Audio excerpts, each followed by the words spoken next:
You know how we do it. Every time the game is done, we come up with the player ratings. After doing the match day live, match reaction, we come here with the player ratings. And this time round, for the man of the match, I'm spoiled for choice because very many players at Manchester United performed very well, from the goalkeeper, defenders, midfielders, the forwards. Oh my God!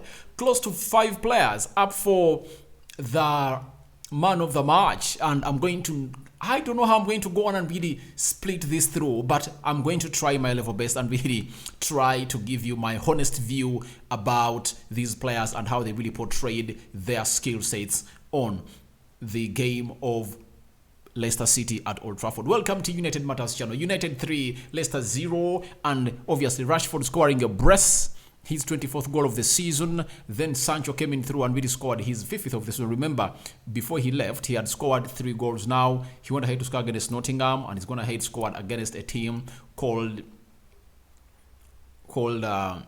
Leicester City at Old Trafford. And I think he had 1 or 2 chances down in Barcelona that needed him to be more composed to go on and really score. But it looks like when he's playing at Old Trafford, he's really a specimen that is really unstoppable, and his confidence is way up the ordinary. And I think this sends really a very bad message to Barcelona, because when you look at how United is going to be standing against Barcelona, it's really going to be one of the best teams that Erik ten Hag has ever held, because it's rumored Antony and Martial are going to be back. So you've seen Scott McTominay today. Casemiro's suspension ended today in the Premier League, meaning that on Sunday he's going to play the Carabao Cup final, and for the very first time we're going to be having Sabitzer, Casemiro available in the same game of football, and that will come in through on Tuesday when we break down this game of football between Manchester United and Barcelona. Rock and David is my name. Smash the like button, comment and share. If at all you're watching us for the very first time, endeavor to subscribe to this channel so as not to miss out on stories that we do upload in here on a daily. I start off with David De Gea. This man never fails to really keep us in the game. In the game of Leeds away at home that ends 2-0, he needed to keep us in play all in the game until the 80th minute when Rashford gave us a lead. Then Garnacho came on and really gave us a comfortable lead of 2-0. He made close to 5 saves. After that, we go to Barcelona. He makes close to 3-4 saves that keep us into that game. Even after Barcelona leveled that game of football, it was 2-2. He had to pull out some other good save that saw him deny the effort of Ansu Fati into the back of the net. That's it. That is a player known as David De Gea and his class and quality. So even today, he had to pull out 2 good saves in the 7th minute and in the 19th minute to stop Leicester City to go ahead, and he kept a clean sheet. And obviously, this man is really running riot at Old Trafford, and he's really one of those players that you would love to really reckon with, especially as far as the goalkeeping department of United is concerned. Him in between the stitches at Old Trafford or any other goal area or in the stadium, you 100% know that no stupid goal is going to go past him. Every goal that goes past David De Gea has to go on and really go past him, because it's good enough. It's good enough. All the goals that we concede, most especially the 2 goals we concede at Old Trafford against Leeds, they are giveaways by the defenders. Then the other 2 we concede away at Barcelona, I think they are really easy goals. The first one, the header, Freddie never marked in very well. Then the other one was it was a Rafinha, and it was Casemiro who really throws that ball in, and Rafinha goes in for pinpointing cross into the 6 yards box area, and obviously it's not intercepted by any player. And David De Gea thought maybe Lewandowski was going to put a foot in it, but obviously he never, and it went into the back of the net. But all of the times he is on point. Apart from the howler he did when we are playing, I think when we are playing which team? It was he made 2 haulers when he was playing Brentford in the 2nd game of the season. Ever since then, he has really found himself back to the form of his life. And today, he has a record he has gone ahead to set. That is David De Gea has now kept 180 clean sheets for Manchester United. He has equaled Peter Schmeichel's all-time clean sheet record for Manchester United. Peter Schmeichel and David De Gea all have 180 clean sheets for Manchester United. Then Alex Sifeny is having 175, Gary Bailey 161. So David De Gea today equaled or reached that level, and obviously we congratulate him for really leveling to that. And I'm giving him a 9 out of 10. He never put a foot wrong. the distribution of him is always improving.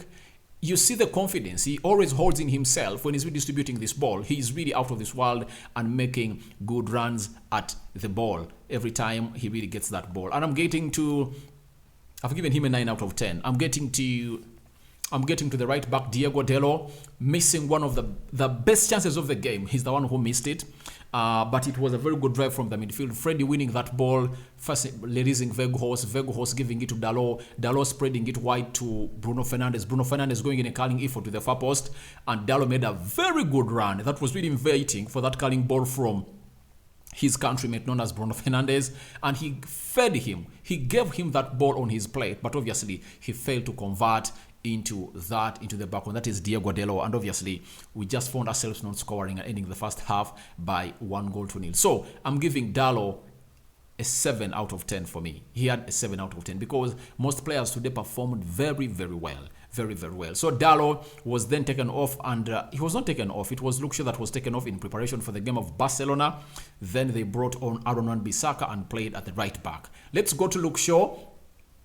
Left back, very solid for me. He played very well, and this is when you get to know what you benefit if at all a good manager comes in through and improves players. If at all can improve Aaron Wan-Bissaka and Scott McTominay, what of the talented Luke Shaw? We knew how talented he was when we bought him from Southampton. I think was it 2015 at the age of 19, when he was one of the flying left backs that were in the Premier League, and he was the most expensive English teenager ever bought by Manchester United. I think we cost close to £30 million by then. It was a lot of money for him. Just imagine how many years back. Those are like 8 years back, buying a player £30 million, you know. Right now it's like £60 million because it looks like has multiplied by 2. But he has gone ahead to really have a season where he's putting in assists game in, game out, and he's not stopping to really defend and really put in what we call a very solid performance. That is a man known as Luke Shaw, and played a very, very good game today. I'm giving him a 7 out of 10. That is Luke Shaw, the left back of Manchester United. We go to Victor Lindelof, guys. This is another unsung hero by the fans of Manchester United. This guy is really classy. You get? He's really classy. He's not next to Varane, but every time Varane is out and I'm seeing Lindelof in that central defense, I'm 100% sure that we are in the safe hands of this Swede player, because he's really great. He's really great. His passing is really great. His game reading's out of this world, and he played a high line, you get, alongside Lisandro Martinez. And every time the team needed him, he was there. And it looks like they're really having a very good understanding between him and Lisandro Martinez. They keep playing together, and they always find themselves in a position of really getting United the wins that are really well deserved at the club. So I believe he played very well, and I'm giving him a 7.5 out of 10 for me. He really played very well. He was solid, and I think the only reason as to why they were really getting, the only reason as to why Leicester was getting to them a lot was because we never had an in and out central defensive midfielder. And you saw what happened when Freddy was taken off and Scott McTominay came on through. It's really changed. We started to express ourselves more freely. Leicester's flow and rhythm dropped off. That of United increased. However much it had increased at the beginning of the second half when Sancho was brought in through, and obviously played a better game. 7.5 for me for Victor Lindelof. Let's go to Lisandro Martinez, Licha, the Butcher. Oh, you guys. It's good for us to be alive in this era of Erik ten Hag. Where would we have been, guys? You know, if we are really performing like this with Erik ten Hag, how many months in? He started the job of Manchester United on the 27th of June. Now ask July, August, September, October, November, December, January, February. Erik ten Hag has not made a year here and is making an emphatic impact onto the players of Manchester United. The style of play is really out of this world, and he signed players that are really doing well and not letting him down. Lisandro Martinez, to me right now, arguably, he's the best central defender in the Premier League. Trust me. He's back to that form that he left with at Manchester United to go to Argentina to play the World Cup. Though when he came on through, he looked like he was a little bit sloppy, and the manager handled him very well, and finally he's back to his levels. And you know why? a player like Lisandro Martinez is really one of the best that we have. And he played very well. Blocks. Look at the second goal that we score. He's the one who really pressurizes and puts pressure onto a player called Garnacho. Drops that ball because of the pressure of Lisandro Martinez. And that's also part of pressing. Then he wins that tackle. Rashford gets hold of that ball, runs diagonally through the central axis, releases Sancho. Sancho goes wide to find Bruno. Bruno does a cutback. Sancho goes in for a tap-in. Simple. But all comes into for that. That's the third goal. And the second goal, he gets that ball. Can I show you something? I think I'll show it later. Can I show you something? Let me show you a little bit of what this guy did, because I believe we deserve to see it.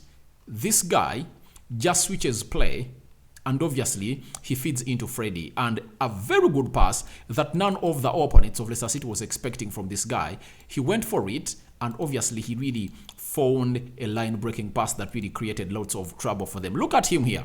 He gets this ball, and as he runs, he's scanning, and he knows that Freddy is coming here. See what happens next. See what happens next. He drifts here and finds a pass to Freddy. You get, when Freddy gets that ball, he reads well the run of Marcus Rashford, and see what Freddy does next. He passes that ball into that space, and you know what Rashford does when he's running behind his defenders? He is the best in the world to me in that situation. He was having lots of spaces ahead of him. This defender cannot even come close where Rashford was as far as space is concerned. Rashford just went into that space. He ran and obviously found himself getting us that goal of Manchester United. That's why I'm really talking about Lisandro Martinez, involved in two goals.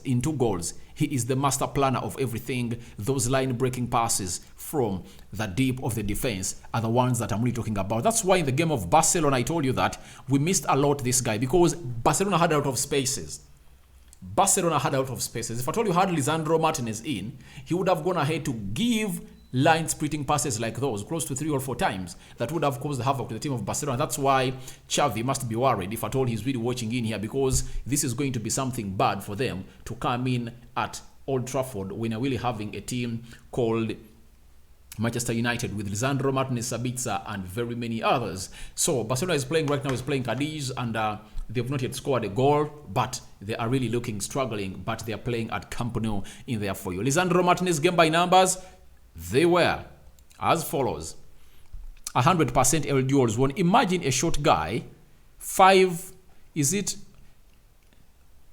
1.5? Yeah, 1.5 meters tall. Jamie Carragher came out and ate his words that he's too short for the Premier League, and he has won all earlier duels on tall strikers like Garnacho. 91% passing accuracy. If you know what passing accuracy is in the game of football, even if your passing accuracy is at 75%, you're one of the best passers of the game. But 90, that is exquisite. Very good. 79 touches, 5 out of 8 long balls completed, 5 out of 9 ground duels won, 3 tackles won, 2 out of 2 dribbles completed, and 1 key pass. That is Lisandro Martinez for you, and I'm going in for a 9 out of 10. I'm giving Lisandro Martinez a 9 out of 10 because he was unbelievable. He was unbelievable today, and obviously that vintage United you saw today, it was under the drive of this man. He was solid. He showed leadership skills. He went ahead to block all those shots direct to David De Gea. And obviously, we won that game of football beautifully. I'm giving Lisandro Martinez a 9 out of 10. We go to Freddy Rodriguez. I believe if it's not that assist, Freddy would have gotten a very bad game. And I think that assist that he puts in for Rashford, that really gives us a comfortable lead, puts him to a level, at least from being average to the next player. But in the first half, he gave away the ball a lot. His positional sense was really lacking. That's why you saw to it that in the first half, you saw Sabitzer dropping a lot deeper to go on and really take over that role that Fred was supposed to play, because Freddy was not comfortable on the ball. He gave away the ball thrice and could have costed us. He looked like he had a lot of pressure on him. I don't know why. He has been playing at Old Trafford since 2018, I think. And it's a stadium where you should feel free without tension. And The same thing happened to him away at Barcelona. He had a very ugly first half. Then in the second half, he came in through and obviously created the first goal for Marcus Rashford. That is Fred Rodriguez for you. And it's the reason as to why Gavi is out of this game, because Gavi got hold of him by his shirt. And obviously, he was given a yellow card that saw him out of the game of football that we're going to play against Barcelona on Thursday. So Fred, for me, 6.5. I'm giving him 6.5 out of 10. That's it. 6.5 out of 10. 7, I think it's too much for what he did. 7. We go to Sabitzer. Very good game. Responsible for the first goal. That interception he makes and then does a one touch to Bruno. Bruno uses his outside boot to really reduce Rashford, as he did when you're playing the team over... There is a team, was it Atletico Madrid? Which team was it when he released him? He released him, I think, very many times like that. I think it was RB Leipzig when Rashford scored close to 2 goals in there for you. So, I think he did a very good job. That is Sabitzer, and I'm giving him a 7 out of 10 for me. He really played a very good part, and he played close to 80 minutes. Then Kobe Mainoo came in for him, and Sabitzer had a very beautiful game. There are times where he didn't look sure, and there are times Fred was getting the ball that midfield. I said, I wish Sabitzer was the one, and that's why I can't wait to see Sabitzer play alongside Casemiro, because these two are really going to make us go very many games unbeaten. That's it. You know, Newcastle, where they are right now, they are fidgeting. They don't have their goalkeeper. You get? Dubravka is ineligible to play against us. You know that very well.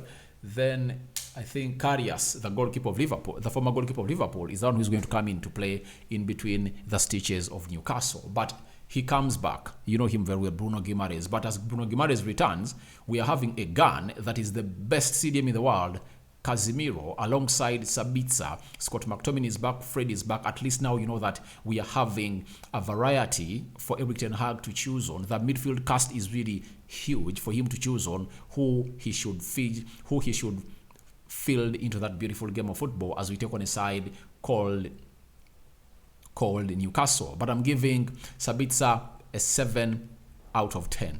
We go to Bruno Fernandes Borges. Guys, he put in a very beautiful performance because it was really out of this world. But Freddy's game by numbers before, I had forgotten to show you, but I think it does not even make sense. Does it make sense? Let's go to Bruno Fernandes Borges. Bruno Fernandes Borges, obviously, to me, he played very well. He put in what we call a man of the match performance. 2 assists. He could have had more because some Dalot misses 1. I think Weghorst misses 1. And who else missed?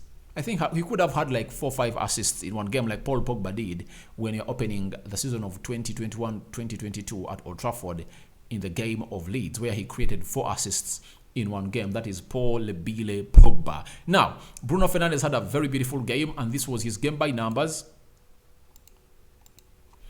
82 touches, 18 passes into the final third. Have you had 18 passes into the final third? 10 ball recoveries, 9 key passes, 8 grand duels won, 4 crosses completed, 4 out of 4 dribbles completed, 3 big chances created, 2 assists. That is Bruno Fernandes for you.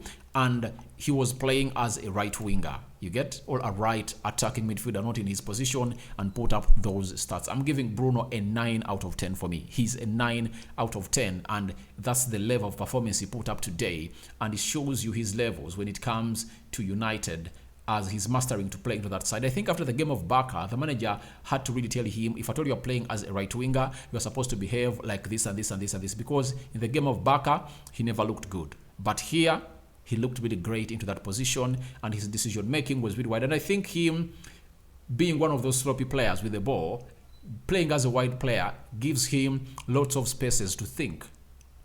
And you saw how much he thought out and really gave us the best of results that we deserved as Manchester United. Let's go to Wout Weghorst. Missed out on 3 chances. He was involved in the build-up with the first goal. That Sancho goal that he scores, Weghorst makes a run that really sends defenders away, like he did in the game of Crystal Palace when Bruno really scored that goal. And I believe it was a very huge and fantastic performance by him. Though the only thing that he never did well today was him putting the ball at the back of the net. That was the only thing that we are requesting him to do. And he got 3 chances and missed them. He missed a sit against Barcelona. He missed one today because the goalkeeper closed him down. The other one, the defender closed him down. The other one tried to go in for an acrobatic, but he couldn't. So I'm giving him a 6.8 out of 10. That's what I'm giving Wout Weghorst. We go to Alejandro Garnacho. I think he was like a pedestrian into this game of football.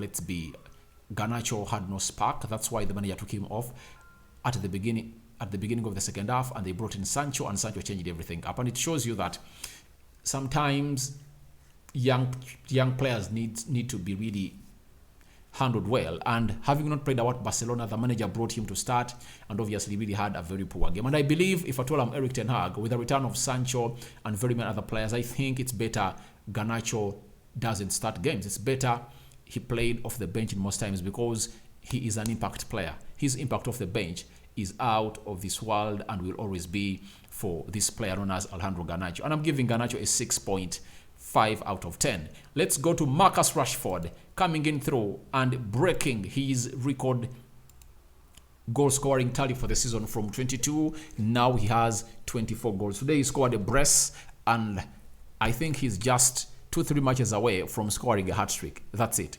That is Marcus Rashford for you. And he played very well today.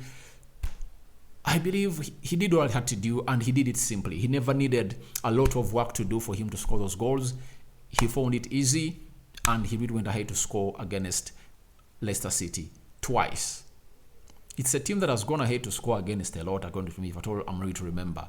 So Rashford's game by numbers was as follows.